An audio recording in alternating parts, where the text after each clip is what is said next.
Good morning, everybody. Welcome to the Flow Show. We've got a jobs field day today with the ADP dropping. Give everyone a little bit of a nudge before the NFP. Morning, Kay. How you doing, mate? Hey, good morning, Ryan. Oh, let me kill the squawk. Good morning, Ryan. Good morning, everybody. Yep, all good.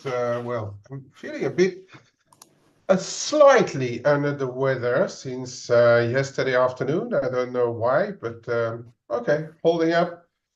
Let's hope it's good. Hope you're not coming down the old lurgy, mate. And, no, very nice. This morning. Yeah, well, I hope it stays that way, mate. Hmm. Is the time for all the funny colds and coughs and sputters. So, yeah, keep yourself wrapped up nice and warm. That I guess, yeah. Yeah. Cool. Right, let's get stuck into it. Over in China, they set the midpoint at 711, so keeping that down there. Now, for the second day running, they've been intervening or getting their major state-owned banks selling dollars against the yuan on onshore markets yesterday. I'm coming a bit to the conclusion that there's still a fair bit of pressure on weakening the yuan over there, hence why they're firefighting down at these levels. We've obviously had that big move and they were firefighting up here. So you would perhaps expect them to maybe take their foot off the gas in terms of getting their banks to intervene, but it seems not. So they seem very reluctant to let this get back up to those levels. So as I say, second day running, they've had their banks intervening on that. So that, again, as I said, suggests that there is some pressure for people to sell the yuan based on everything going on over there. It also means if we do get some worse data from those guys, I think we've got CPI coming up this weekend over there. There is going to be a hell of a lot of pressure. They might have to open up the hoses a bit more if they're going to stop this one going up, if those numbers continue to show a deflationary slant to things. So yeah, they're keeping they want to keep this lockdown here and keep the pressure on. Not throwing any kitchen sinks at it just yet, because if they wanted to, they could send it sub 7 if they really wanted to throw the cat at it, but they're not doing that now, so it's merely a smoothing operation. But as I say, suggests some pressure there. S&P and Fitch decided not to follow Moody's lead and get on China's bad side. They issued ratings or updated ratings for China, both of them, reaffirming China's credit rating and keeping their outlook as stable. So Moody's downgraded their outlook to negative. These two guys are keeping them as stable. So they're in the good books as far as Chinese authorities are concerned. We've had Deputy Governor Jimeno of the BOJ coming out saying that they will continue with easing patiently until the price goal is in sight. They don't have a preset schedule in mind on the exit from easy policy. It says Japan is seeing steady changes in price and wage behaviour, and says that Japan's financial system is likely resilient enough to weather the stress from transition to higher interest rates. Japan's regional banks have been out again, this time speaking to or statementing to Ueda to scrap negative interest rates. That's according to executives when they met Ueda last month, according to people familiar with the matter, the old sources story there. As Kay mentioned in the chat room, not the first time these regional banks have called on the central bank to scrap negative rates. We'll see whether they get their wish in the new year. Japan, the government is also it's showing how much it's pushing for these wage hikes because it's thinking about a tax carryover for any loss-making small or medium businesses who input wage hikes. That's according to Kyoto. So offering incentives now to brush off the cost that's associated with wage hikes. They really want these wage hikes to come next year. They see it pretty much as their sole way out of easing monetary policy and turning the economy around into a growth and higher wage economy. What did you make of all that, Himino pretty much repeating the lines from Ueda. And, yes, but then he did say that they're clearly good signs. Yeah, I mean, the rest, yes, as I was saying in the room, it's already years that the regional banks are suffering because of negative interest rates, because they really need income from loans, etc., to survive, basically. But the issue now with the sole responsibility of seemingly the sole responsibility of moving out of negative territory or changing monetary policy for good is the wages, and that somewhere may have a small negative tone, because that means that all those stimulus packages that the government has been throwing at the economy for the past decade or longer, really, especially accelerated over the pandemic, after a first big leg after the big earthquake, hasn't helped much. So the responsibility comes to apparently the companies themselves to decide upon. They will make the decision that the Bank of Japan is going to move out of negative rates or not. It's a bit strange. Yeah, I was saying in the room, I mean, a few weeks, months back, any of those hints at saying like, okay, he's better than. We also had this study report out saying that since they changed the YCC, the bond market has been functioning better. So that's another hint that perhaps they will continue to loosening it a bit more. Although if we look at the Japanese JGB yields, we're nowhere near the 1% top end of the band. But yeah, I mean, a few weeks, months back, that would have sent the yen probably a leg higher, but the market is getting very tired of all of it. And, you know, I mean, probably tired as well of fighting the carry, because if you see those dips in dollar yen and then they get undone. Yes, I mean, the yen crosses are trading lower, but they always seem to want to come back at some stage. So it's really going to be it's going to need the Bank of Japan to really change tactics, to really go heavier into changing monetary policy, to get the yen to rally more lastingly. Yeah, we've seen, of course, the yen strengthen a bit because the rest of the world yields were coming off. Like I said many times, I mean, that is going to be the first condition for yen to strengthen is the rest of the world coming off, and that's what's been happening.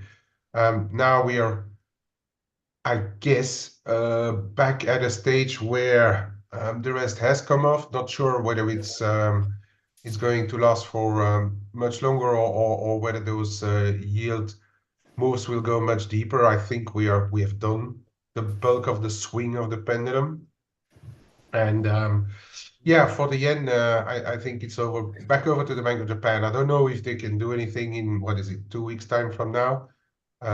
Nobody is expecting it. They have surprised the markets in the past, but I don't see how they would this time. Do you think that Japan's putting a lot of eggs in one basket, relying on these wage hikes next year? Well, I mean, yes, because remember what we talked about, and that is then the issue that they have now. When the other central banks were hiking massively, 2020 it started to filter through around mid-2021, you know, and then started to really ramp them higher in 2022. We said it, and I said it many times. The window is wide open for them to change now, without even having something. But now we're seeing the rest of the world starting to slow down, yields coming down, and everything. And the Bank of Japan still hasn't done anything else than just psychologically widen the YCC. And I think the window of opportunity is fast closing. And imagine that 2024 is a year where we see that global slowdown, which was expected for 2023, but perhaps we're going to get it in 2024. But imagine that we are going to get that slowdown. How is this window going to be come the end of the fiscal year in Japan, end of March, and the start of the new one, where really they're expecting to really move things after the spring wage negotiations? That's another 3-4 months from now. Time lost, you know. Yeah, yeah. It's just The opportunities it become feels a bit less. unusual that they're putting so much weight on these wages. They they don't tend to pigeonhole one thing as their sole reason to change things. Obviously, getting out the deflationary spiral was the original job. It just I don't know. I mean, I'm just wondering if obviously if these wage gains don't happen, they're in the shit big time, and so will Oh the yeah. MB. But I'm just wondering, is it if the government's pushing that hard, are firms just going to hike wages just to go along with the government, or will there be some pushback if they haven't got the profits there to do Well, so? it's Japan, there's always a possibility that the companies go, yes sir, and or yes prime minister, and just hike those wages. They Consumer says jump, and firms say how high. Yeah, the thing is, the exporters at least had very good years, so um, they can go for it. The other side of the medal is less clear. The importers have been, even though energy prices have come down, but the importers have, as it is in Japan compared to anywhere else. Yes, we had the CPI above 3-4%, but they never had like any hikes of 5-6%. And some of those CPI hikes as well, we need to know, is just because some rules and regulations of price caps have been taken away. So it's just price caps being taken away, not like real hike. And it's always a very difficult thing in Japan to full pass on full price hikes because of the economy being not like overly dynamic, right? So that Yeah, are the other side, the importers going to be able to raise rates as much or wages as much? I don't know really. We could end up being like promises from one side and less from the other, and then an average, which is perhaps going to come out right around the CPI. So real wages being relatively flat still. So, but let's also not forget that the Bank of Japan is pretty slow because they know that the government has to finance a lot of those stimulus packages, and behind the scenes, I'm pretty sure that that plays a role as well in them being so slow. So I'm still thinking that 2024 will be very interesting. But again, if we see, as you say, a bit of a disappointment on those wages, the real wages we have to look at, right? Because yeah, it's good and well to um, to give your employees 3%, but if your CPI is at 3.5%, their real wage is still going down, right? yeah. Exactly. It's going to be fun in 2024 on that front, most definitely. Right, let's move on. Have a quick look at some of the data. We had Aussie GDP out overnight. Not looking overly great. A positive number, but missing expectations. Quarter on quarter, 0.2% versus 0.4% expected and prior. Although the year-on-year number was higher than expected. As you can see, some of the details there. Capex was up, but a little bit softer. One of the price indices was up 0.6% versus minus 2.2 prior. Consumption a little bit better than expected. There was a final number there. So Australia is another economy where it's just banging along near that zero line, like a lot of economies are at the moment. Further on from that, we had some factory orders, which actually took an absolute bath in Germany, down 3.7%. This may be a bit of a lag because we have seen the PMIs showing a bit of improvement, and that's obviously those are obviously for November, whereas these factory orders are for October, where things were looking a bit crappy or crappier. back then in the PMIs. So maybe the November numbers will show a little bit of an improvement there as well. We've had some construction PMIs out, not a huge mover for the euro, but keeping an eye on it. Anyway, Italy doing well there, further into expansion. Germany, here we go again, further into contraction, 36.2.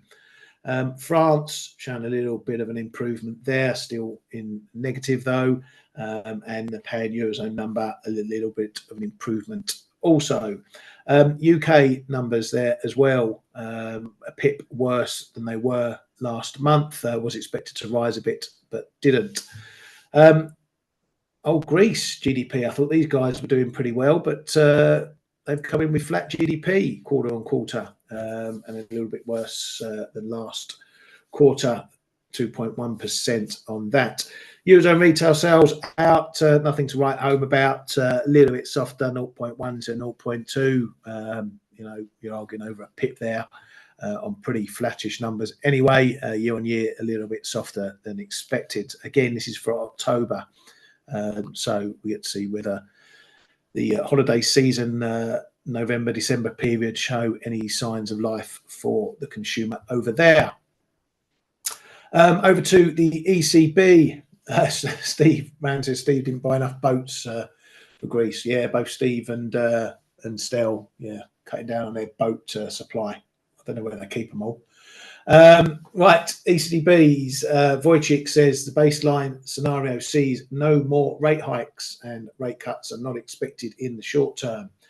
Now, one of the hawks, ECB's Kazakh, says there's currently no need to cut rates in the first half of 2024, but then threw in quite a significant caveat, saying that but if the situation changes, our decisions might change.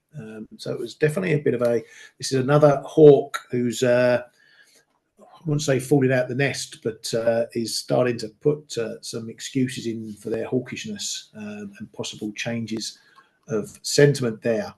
On the rate expectation front, according to Bloomberg, traders now see the ECB cutting rates by 150 points through 2024. As you can see, we're really ramping up the rate cut expectations. This what? Sorry? I'm negative. I'm going for ECB rates going back to minus 0.5% by May 2024. or can they even do it back value? I don't know, asking for a friend. Come on. I mean, it's getting a bit starting in June. It's getting. They can announce the end of PEP reinvestments at this meeting to start in 2024, and then by June they'll be doing QE again. So yeah, but it's that shows all our listeners. We've been talking about that many times, how the market can swing.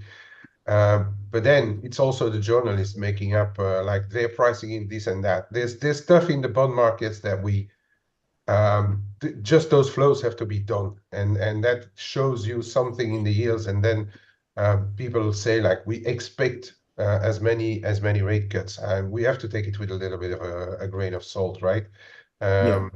Once it's going to, let's say, normalize, or the pendulum coming back a little bit more to the middle, perhaps we are going to go back towards, it's possible to do 100 BP cuts, but like pricing it in from near zero a month and a half ago, then to now pricing in 150 BPs just because your what is it, your some stuff has changed in the PMIs or things, or 0.2 added on the labor in the labor unemployment rate is not going to cause 150 BP rate cuts, right? Yeah, exactly. We said this earlier this year, coming out of summer, when we play the rate cut game, you're going to have the market going far too extreme, as it often does, particularly on the dovish side.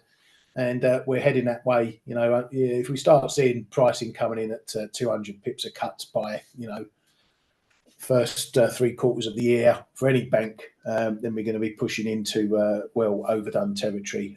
But I mean, the markets aren't actually moving in line with those extreme cut expectations yet. If you start seeing the euro back down, 105 or more because the market thinks ECB is going to cut by 200 pips, that's when you're starting to get into the extreme territory. That's when you'll start to get the stronger pushbacks and the potential trades to fade that the other way. But as I say, not seeing anything that suggests to me we're going too far in real pricing compared to what the market's saying. But anyway, I digress. Looking at some of the data over in the US from yesterday, we had a few bits and pieces out over there, obviously the ISM being the main take. First of all, we had the S&P Global final number from the US for services, 50.8, so matching the flash number and confirming the tick up, or a couple of ticks up over the month before. Canada as well, they had their services PMI that went a bit worse, 44.5 versus 46.6 previously, so not good for those. Then we had the ISM coming out, which was pretty decent. It was okay. The numbers were a bit mixed within it. We had employment missing expectations by a chunk, but still going up over last month, just to say not as high as expected. New orders, they matched the prior month, was expected to dip back a bit. 50 numbers on all of these. So it's looking good, the headline number going up. Prices paid, that dipped a little bit, but still looking a bit sticky. Only a 3-pip drop over last month. So nothing for anyone to get worried about in the services sector, and certainly that all looks like soft landing numbers. Where we did get the moves and the market reaction was on the jolts, with job openings falling by a good chunk to 8.7 million from 9.3 million expected. So the market had a little bit of a, uh-oh, what's going on here, as job openings come down. Now, job openings, these are like vacancies. So a falling amount of vacancies can signal two things. One, that there's no people looking for jobs, so it's no point in advertising. Two, it's firms who maybe are finding things a little bit tougher and therefore cannot afford to employ people. Now, within this, we've had loads of different excuses as to why it was so high. We've had the excuse that there was a lot of phantom job openings in this, whatever you want to take for it. It is something that the Fed look at. So maybe this is something they will touch upon at the next FOMC. It also needs to be noted that this is October data. Okay, we're just about to get the November NFP, so we're already over that hump as far as the NFP goes, and we've not seen anything untoward there. Not that there's a direct correlation, but if you take one trend with another, that sort of thing. So anyway, the market's going to look at the JOLTS number. It reacted to the JOLTS number. The Fed may say something on it. We'll see if this continues to go, and if we get a bit of insight as to why these job openings are dropping.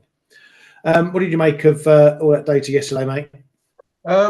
Okay, so as you were saying, first of all, we were talking about that, right? To keep an eye on those employment numbers. So it's still above 50 in the ISM. So that is still okay. And since it's a November number, as you rightly say, compared to the JOLTS, which were an October number, those JOLTS numbers, wasn't it like somewhere a little bit as expected, because we've already seen hints here and there that people, well, the hiring gets a little bit easier, or they don't need as many people anymore. And I looked at some of the details. It's pretty much globally. There's quite a big chunk of the slowdown, let's say, the negativity in the number is in the financial markets. Which is also a bit likely to explain you can't just continue to hire. And we had those throughout the year.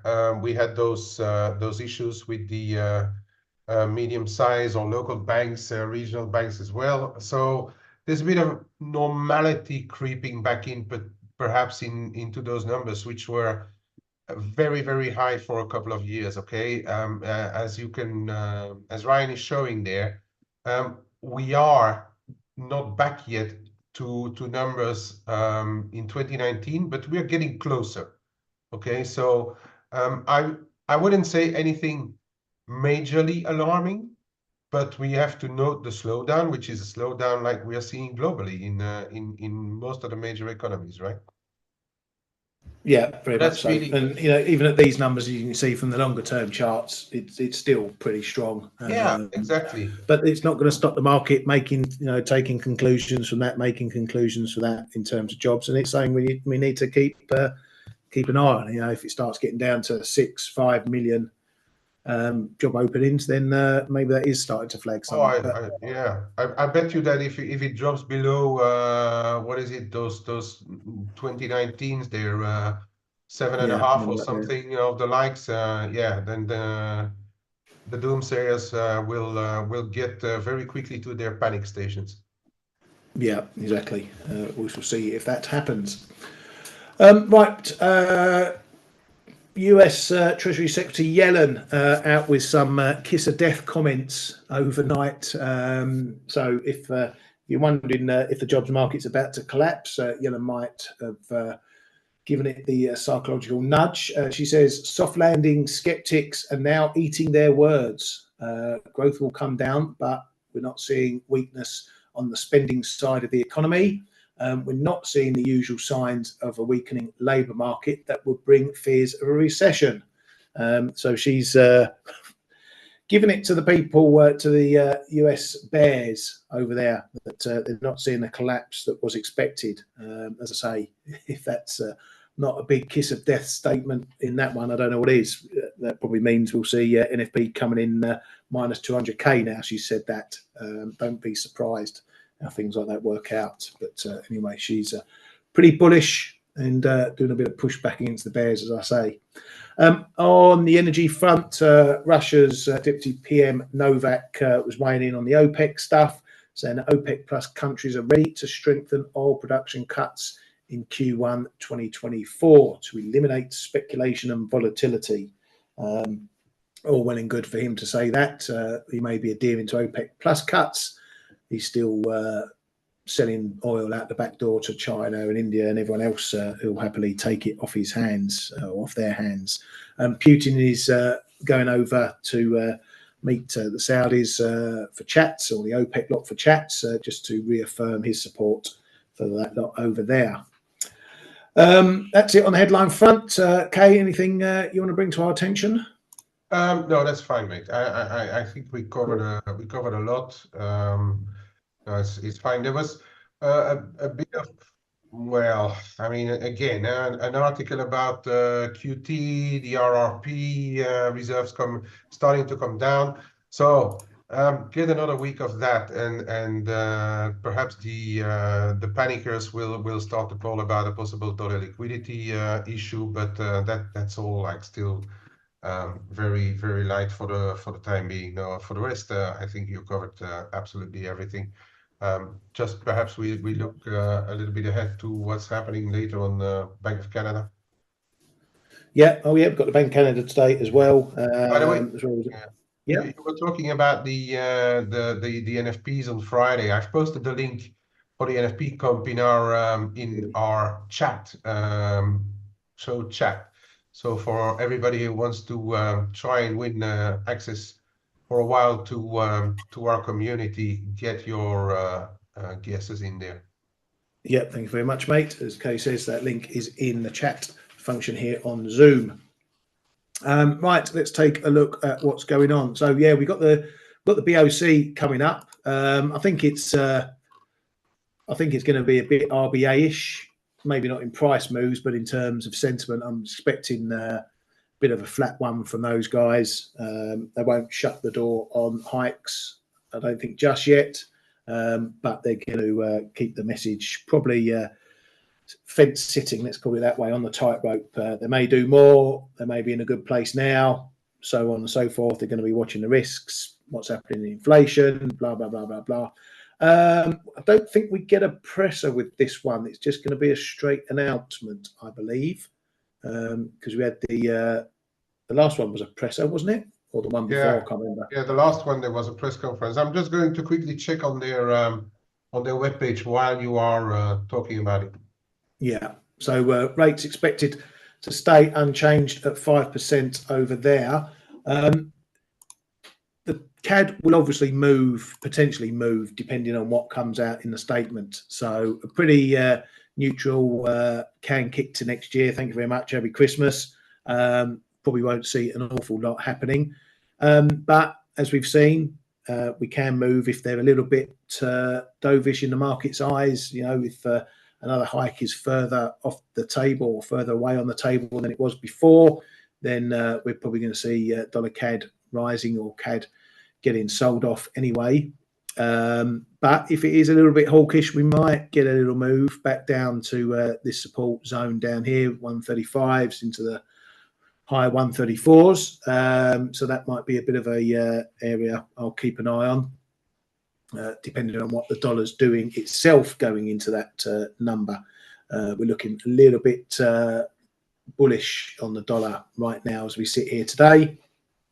So it might be one to look at for the BOC just to see if it knocks it out of trend with the rest of what the dollars are doing. So, for example, if the dollar's looking pretty strong across the board, the BOC is a little bit hawkish, then any dip in dollar CAD might be a little bit of a good counter trade to take up for reversal back to the trend. Kay, you got any thoughts for the BOC? Yeah, I don't feel like one to get excited about, does it? Yeah, so indeed, I went onto the website, nothing before tomorrow afternoon, where Gravel, the deputy governor, will talk, and then Stiefers is not expected before the 15th, actually. So on their website anyway. So it's gonna be just season's greetings from him next week, I guess. So yeah, neutral. People say that they can do a hawkish hawk. I think it's going to be a very neutral report, this one. Get back to the middle zone, as we've already been saying. Oh, sorry. Yeah, that's my main thing. Dollar CAD could be in a range there, and depending on what the rest of the dollars will do. There's one that I'm keeping an eye on, which is Euro CAD, because of the euro still being a bit weak. It hasn't really bounced a lot despite much lower oil prices and stuff. That one may be, if we get a little more of a hawkish slant to the meeting, that could continue to be weighed down. I was saying, like, give me a small dovish read, and perhaps somewhere between 147 and a quarter, 147 and a half, I could be interested in that one for a little counter trade perhaps. But really, yes, I mean, I'm expecting a neutral one today. Yeah, and Horatio, looking at pound CAD, which I just had on the screen there. Yeah, you're going to look for the same things in any of these CAD pairs, really. Just as I say, bear in mind what's happening on the other side of the CAD. So if you're looking at pound CAD, we know that the pound is a little bit more resolute than some of the others at the moment. It's holding up a bit better. So factor that in. You know, maybe a dip in on a hawkish message in pound CAD might be a better look for a fade than dollar CAD or something else. So yeah, just know what the other side of the pair is doing, strength, weakness, when you look to trade this stuff. But yeah, it's a usual thing where if it's not a monetary policy report meeting, i.e. a press conference, they always tend to send someone out the day after just to have a chat with markets and explain away the latest situation there. Ali, haven't forgotten about you. Your short cable, 1 in 26.01. Let's have a quick look at the old cable. Yeah, as mentioned, just hold it up a bit better. Not really getting under this 126 and holding just yet. So it's pretty much holding. We had a little dip yesterday, but it's back there or thereabouts again. So, you know, it needs to resolve under this area. It needs to see a decent hold under this, call it 126, and this fib level as well. We seem to be finding a bit of support this morning. So clear this, start holding under that, then you're going to see some downside. I'm not suggesting this is going to rocket back up, but it just seems to be going down a lot slower than some of the other dollar pairs there. So good luck with your trade. Sensible stops and take profit. Yeah, you won 26.40s right in the middle of this lot here. So again, maybe have a think about that. Just are you in the middle of a traffic zone? Would you rather be clear of it? Euro sterling, that's putting in a bit of a fight down at this 85.50. But as you can see, the bounces thus far are pretty weak. We're in a bit of no man's land around here. Until we get back above 86.10, then the bearish pressure is going to remain on this. But I'm thinking this 85.50 is building up to be a bit of a trapdoor for a move down to 85. So that holds for a bit longer. We find that we're building a bit of support there. May mean we're going to push back up, but if we can't get over here, I reckon we're coming back down, and a break thereafter will probably do a bit of damage. As I say, will at least carry us down to the low 85s on that one. I'm still interested in adding back into my longs down into the 85 zone, but I'm going to be very, very careful on the price action of this one because the bearish pressure does remain in place and it's quite strong. Although potentially I'm seeing 85 as a bit of a stretch point. Just going to have a quick look at oil. I'm keeping an eye on Brent because I'm still in a short in this one. We have nicked under the November low, if only by a few pips, but it's significant enough. The 79 level is now holding better as resistance than it had done in this moves here. We could be on course for a trip down to the low 71s and all these lows down here. WTI is obviously going the same way. It's had a little bit of a break of my zone here, 72, 73s, and that break is now firming up. We're finding resistance into that area. So the first line to look at is the 70 buck mark, which is everyone's favorite number for Bidden to come in with his bids to replenish the SPR. Failing that there, then we're also heading towards the big low points that we've seen. It's a little bit more messy down here in WTI. We've had previous breaks below that area, but this after that, this is where the market tended to hold up around the 67, 68 area. So that'll be the natural point to look at if we do break under. Doesn't matter what OPEC's saying at the moment. The market's saying, no, we're not having it. Doesn't matter. You can extend cuts. You can do whatever. For now, we don't believe that this is going to help oil one little bit. And so the bearish pressure is on. But obviously, get down to these lows, then there's questions going to be asked. Lastly, before I hand it over to the K-Man, a quick look at yields because it's now really starting to carve through the levels. It's doing a good stepping job. We had the 450 was our support point. We had the break, it's resistance. Next level, 430s, we had the break, it's resistance. Bounced off the next level, 420s, we've had the break, 2 breaks, it's resistance. So there's no let up in this one, but I think we are, right, 10-year yields is one thing. 2-year yields is holding up a little bit better. I think if these really start to come off, that'll show that we're really ramping up cut expectations, and it's probably the shorter end you want to look at. Just if those expectations or if those yields get really down low, then that's going to reflect the market, as I say, getting out its pram over rate expectations. But the 10-year, it's still going one way at the moment. Bit of a surprise today, Kay, that yields are looking off in the US, but the dollar's looking stronger.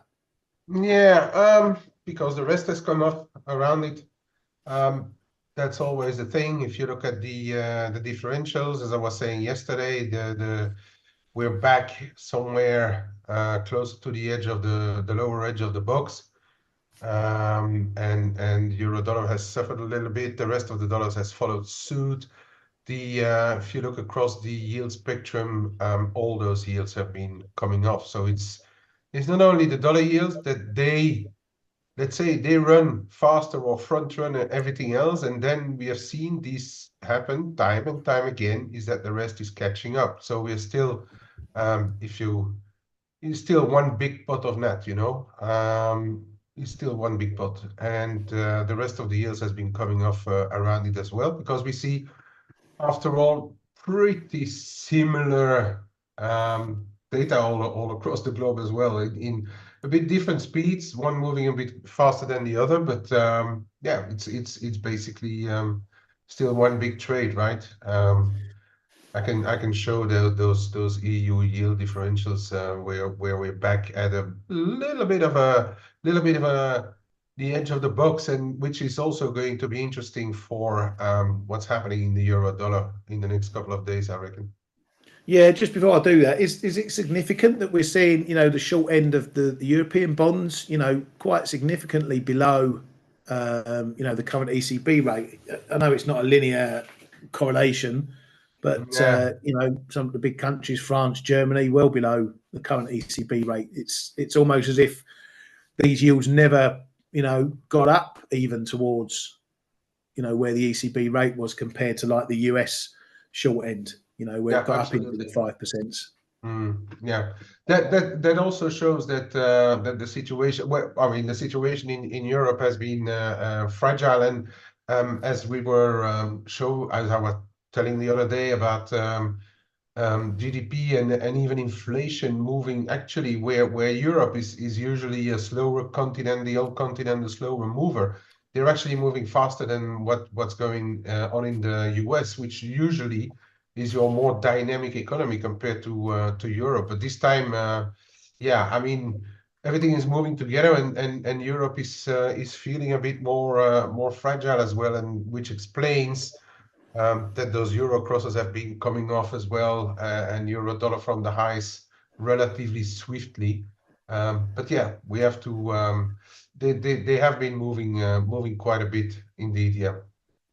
Yeah, thanks, mate. Right, let's kick the can over to you. And while you're just grabbing that, Ali's asking about moving averages. I've learned in trendy markets just to use. That's down Sorry. to anyone really. Whatever fits your bill, or that's, I think it's Yeah, a very moving personal thing. averages. It also depends on the volatility as well. Moving averages can work pretty well, like you say, in trending markets, in calmer markets, more so than volatile markets. But it's like anything else. I'm not a big man for stochastics, RSI, that sort of stuff. I like a moving average. I look at it for it's just parcel of what's going on. If it's working, it looks like it's working, then you use it. If it's not, you don't. Or if there's confluence, if a moving average matches a fib level or a trend line or whatever, the more tech you have at one level, close to one level, then gives you a bit more confidence to trade something. But whatever floats your boat, Ali. Over to you, Kay. Yeah, thanks. And I also would like to stress that moving averages, well, in my opinion at least, are good for the longer time frames. You don't start to move around. Oh, well, I mean, personally, I don't do anyway around like anything shorter than the 4 hour for me, personally. I have them on my screens just to keep an eye on, because I know a lot of people are watching them. Yeah, I know, Brand, that it's your thing. But if you look at it, like for instance, I mean, okay, this is only like the differentials, right? So I should really take them off because they don't have much to do here. But I was just showing the box here. This is what happened. This is really your 110 down to where we are now in the euro dollar. We're hanging on the edge of the box, and there may be a bit of activity here around this trend line as well, which comes in around the lows that we've seen the deepest somewhere in August. And then if we would widen even further, then this big zone will come into play. Now, taking a look at the euro dollar, I voluntarily did it like quite on the daily, because I'm going to overlay the make it even more spaghetti like, and overlay the cloud in a minute. But this is the zone here that I'm looking for. So people know I've been short, I've been managing it. I took some more back this morning because we are entering the zone. So on the daily, for instance, we've got the 100 DMA, which comes in at 107.70. Then we have the 50% of what's been going on since October into the end of November, when we hit the highs, comes in at 107, around the 35 zone. And there's a bit more activity here as well. If you look at the bigger decline from 112 down, we are slowly getting back to the 107.65. So this whole zone to me is going to be a bit of a decision zone. We can also see it here. We had a stop in the 107.5s before going back down to 106s, before then ramping up finally to 110. So to me, this is a quite important zone. And as I was looking for a setback, but I'm not so sure on what's going to happen on the differentials. Like for instance, those yield differentials can stop going down, and I don't know what's going to happen on the US data. I am more than happy to leg out of what I have now and reassess. You know, I'm not per se going to get bullish on the euro dollar, because I'm actually not bullish on the euro, but it could be enough. That's just what I'm saying. Okay. And actually, on my leftover, I really tightened the leash now, because I think if we start to get back above this 108 figure 15, call it, or figure 20, it's likely that the party may be over, and we're going to have a look higher. Now, be careful, because this is going to hurt your eyes. We're also trading around the daily cloud. Well, we're entering the zone of the daily cloud baseline. Okay.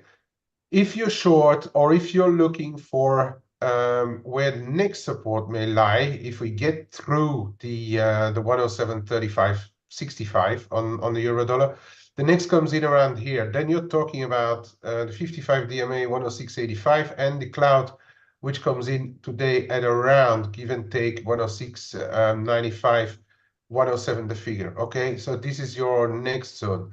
And then you're talking about the next support just around 106.60, 70, where we remember we had been trading around there a couple of times as well. So that for the euro, I think that if this is just a correction, we are going to at least find some take profit buyers around here likely. And if we get anything bad on the US numbers, this can be the zone that is starting to hold up the euro dollar, right? This is so how I look at things going into the rest of the week, basically. I just want to come back quickly on that cable, because I have an additional line there. So depending on what you this is also your October, your November move, right? But depending whether you take it from this really end of October, the ramp higher in November, or you take it from the actual low, the 23.6 comes in either around 125.68 or 125.75. So that back onto what Ali was talking about on his cable, I think this is this could be a level of interest. Look where we stopped yesterday, Ali. Yesterday evening, just around that line there, 125.75. That is something that you may want to keep an eye on. Okay, so just letting you know that one. It's actually coming back to your way. Yeah, I think in general, just talking in general, as Ryan was already saying, and I guess Ryan is kind of in agreement with me. The bulk of the move may have been done, right, Ryan? That's my opinion. And this is probably, if it goes, your push to, I wouldn't say extremes, because anything can happen in the market. But this is your last probably push. This is how I look at it as well. I was okay with the outperformance of the sterling for a while, but how much further has it got to go? I'm not 100% sure, to be honest. And then I was talking about EuroCAD. This is what I'm keeping an eye on here. Going into that Canadian, the Bank of Canada this afternoon. Look at what's happening here. 146, 145.90. That's your support zone. Okay, 50% of the whole leg higher, October, November, and now we've actually, despite oils being lower, this is euro weakness. We've actually come down quite a bit, but I'm not going to assume that euro has done, oil has done dropping, or energy is done dropping. But depending on the report, if I'm saying, like, if we get it anywhere close to here, just looking at how weak the euro is, but how I also not really want to keep euro dollar for that much longer. Perhaps this is another one where a euro short could be in play. That is, if you get a mildly dovish, not like an uber dovish, which I don't think is on the cards anyway.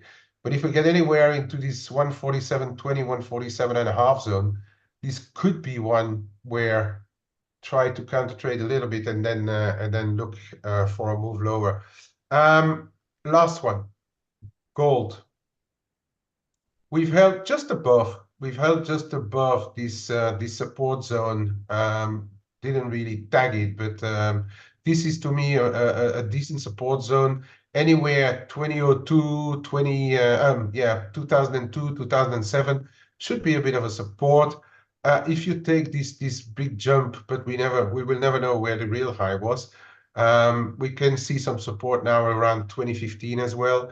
I bought just a tiny nugget. I'm shame that I didn't leave my order firm in at 2010, or I would have been filled. But if you look at this little move that we had overnight, which we have completely undone, by the way, it looks as to me that perhaps China is still quite interested in buying a bit of gold. So keep a very close eye. I will on what's happening here in this. Let's call it 2010 zone on gold. If it breaks through 2000, then we can see a bit of a deeper setback, 1980 perhaps. But I'm going to keep a close eye on what's happening around there. I am just on gold, Derigi. On the top side, we need to start holding. So we had this spike above 2030s, which didn't hold this time. We need to start holding this 2032 and then break above 2040s to start moving higher again. And then I'm talking about 2070s. I'm not talking about 2050 will be a level as well, but I'm not talking about going back to those highs right here and now. Still think this is a foolish move, but to get back to those levels, we are going to need to hold 2030, which is not doing right now, and then successively 2040 and 2050. Okay, these are your top end levels. And with that, back over to you, Ryan. Thank you very much, mate. Thanks for all that valuable insight there. That's us done for today. Keep an eye on those ADP numbers. 130k expected. So if it's a big outlier, that's going to get everyone jumping around for the ADP. And don't forget our NFP competition, already in the chat link there. Thank you very much, everybody. Have a great day, everyone, and we shall see you all tomorrow. Have a good one.